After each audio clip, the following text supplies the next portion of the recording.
Hello there, ladies and gentlemen, and welcome to Sid Meier's Civilization 6, a grand strategy 4X game which of course stands for Explore, Expand, Exterminate, and full of exploits. The game is an absolute classic. You found your starting city and use it to research your way through the early civilization, eventually growing into a mighty sprawling empire that can reach for the stars. At least that's what the developers want you to do. As today we're going to be doing something a little bit different. A no city challenge, or to be more specific, a no settler challenge. You see, a few years ago I did a no city challenge where we won a diplomatic victory by hiding on an island and convincing the empires of the world that a charismatic Maori man should become the overlord of humanity. So logically, the next impossible Civ 6 challenge would be to win a domination victory without ever settling a city, meaning that I cannot train new troops or even expand my empire. So how on earth are we meant to win the game? Well, let's dive into this impossible challenge and see how a professional exploiter who is addicted to tea will handle this situation.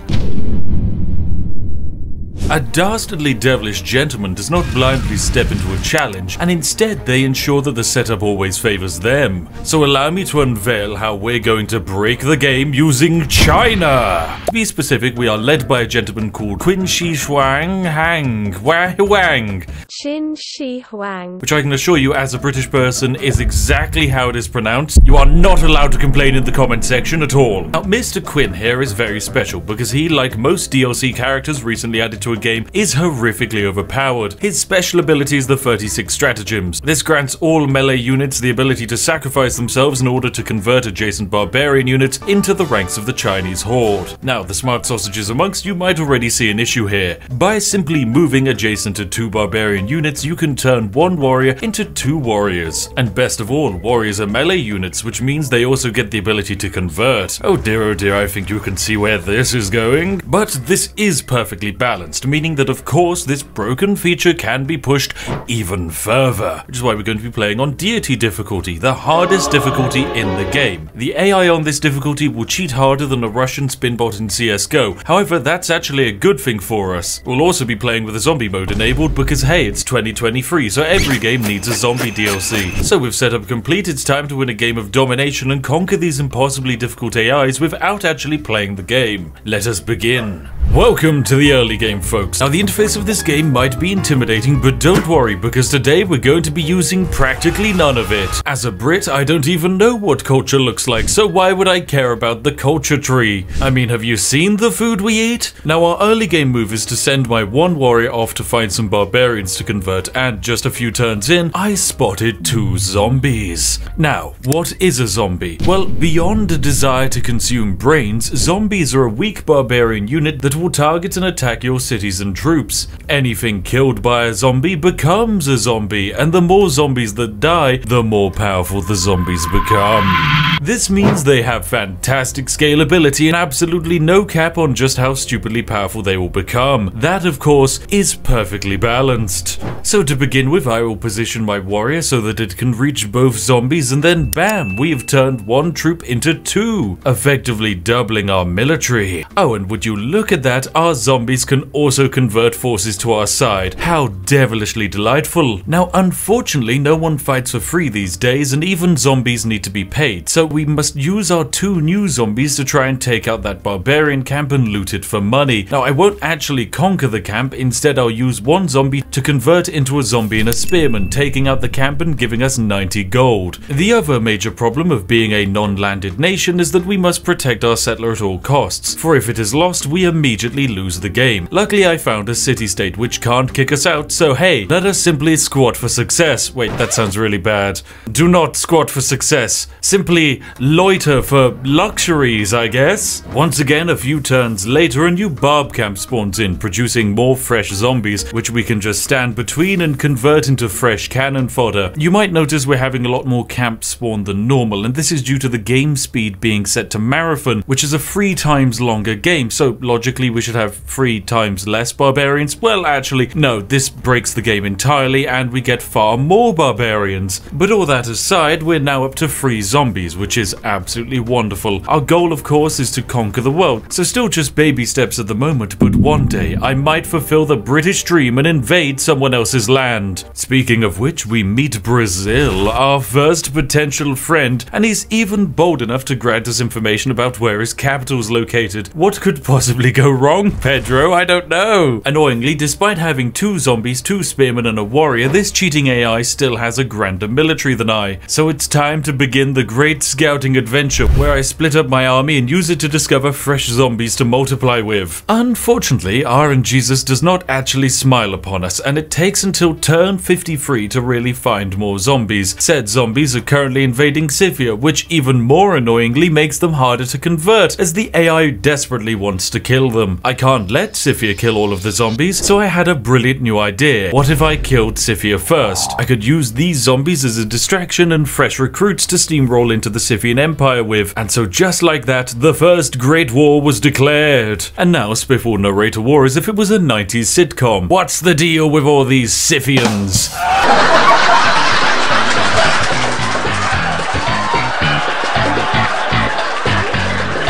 Howdy folks, today we're going to be attempting a classical US invasion, and by that I mean I assault some poorly defended cities with waves of men whose citizens will immediately rebel and force me to lose the game, because the city I captured would immediately become my capital and the rebellion would instantly make me a bigger loser than Daryl in his pickup truck. Oh god, yes, I don't think I can keep up with the 90s theme. But hey, we did learn something from this. Knowing that loyalty would be such an issue, I instead decided to target the capital of Scythia, and after surrounding it with zombies and putting it to siege, it did eventually fall. But even then, after taking control of it in true American fashion, I have to peace out of the war, achieving absolutely nothing because the pesky loyalties of the residents is not on my side. I did learn from this war, however. In order to win, I must do a lightning fast strike and capture multiple cities on the same turn in order to shore up my loyalty defense. At the same time, whilst this war was going on, my scouts to the east had been farming additional zombies that were now finally ready to join the fight. Also, Brazil, being absolute silly sausages, decided to declare war on Scythia and send an army down south, meaning that their cities were relatively undefended. So with that, I swanged the army up north and positioned myself ready for war. It of course massively annoyed the Brazilian AI. However, Pedro just couldn't do anything about it, as the AI cannot target a player that doesn't have any cities with a war declaration, so I'm perfectly safe to annoy him as much as I like. Now the AI once again is getting attacked by barbarians, but at the same time I'm able to use a zombie to get an amazing triple unit conversion, giving me control of a horseman. With this new larger army and seeing an undefended slinger outside of the walls, I was ready to pounce on turn 98. We split our army in two. The main force would capture Recife, whilst a smaller horse detachment would swing north and take Brasilia. The first turn was brilliant. We were able to smash the slinger and delay any reinforcements from the capital, allowing us to easily siege the two undefended and unwalled cities. Pedro did purchase a slinger to help with the defense, but it made no difference, and we handily smashed our way in without any losses. This resulted in us finally having a capital city. After just a casual 100 turns of play, we finally have a place to call home.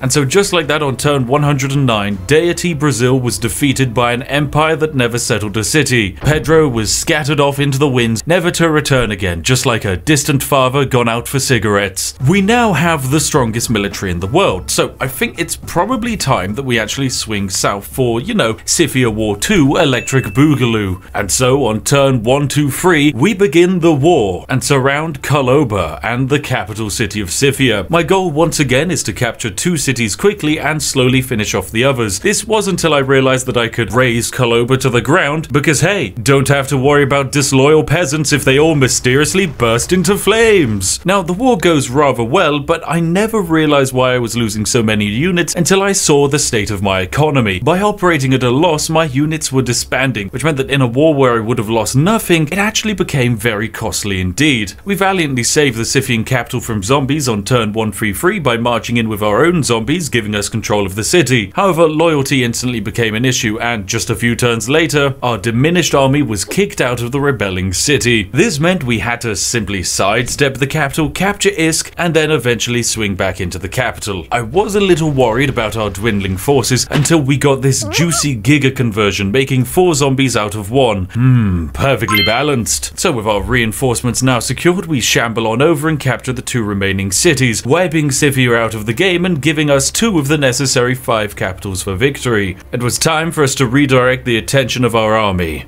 The next target would of course be the Incas, because, you know, they were in the way of the other 2 AIs. They were also the strongest AI in the game. They had a greater technology and culture advantage, which meant that this war could have been very tricky indeed.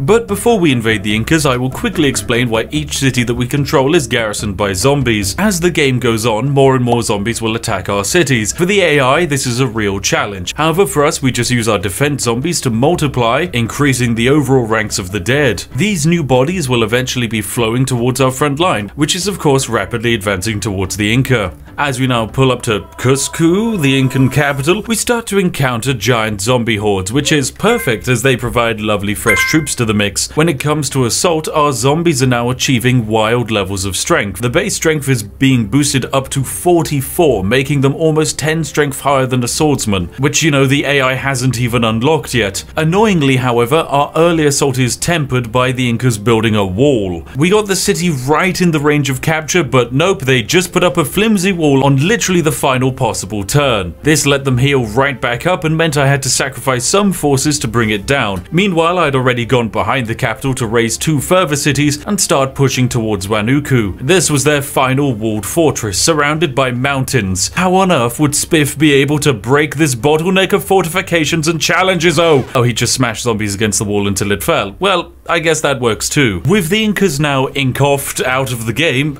God, that's terrible.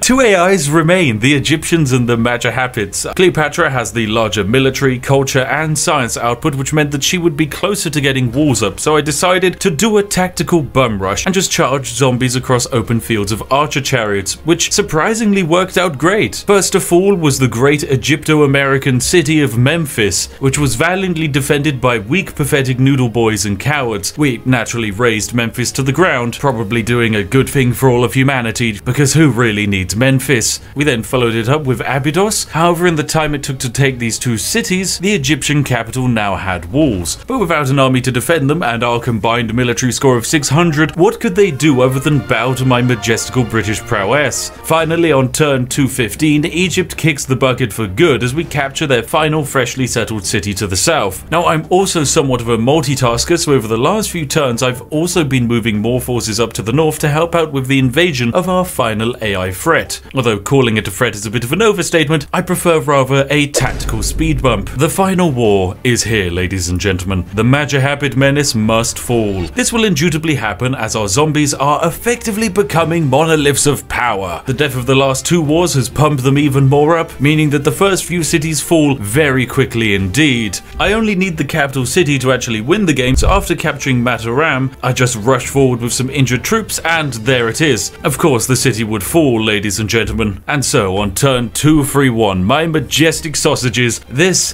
has been quite the game of Civilization 6 indeed. Remember, of course, we're playing on marathon speed, which when translated to standard speed means that we've won the game on deity difficulty just 15% of the way through into the actual game. No one in the world really knows how to shoot a crossbow yet, but that doesn't matter because my zombies have conquered the entire bloody thing. Now isn't that just absolutely balanced? Anyway, ladies and gentlemen, if you've enjoyed today's video, then make sure to give it a like and be sure to go into the comment section and welcome our brand new Chinese zombie overlords into the world. Thank you very much. I for one salute our new brain-eating companions. I mean, how worse could they be than the previous guys, am I right?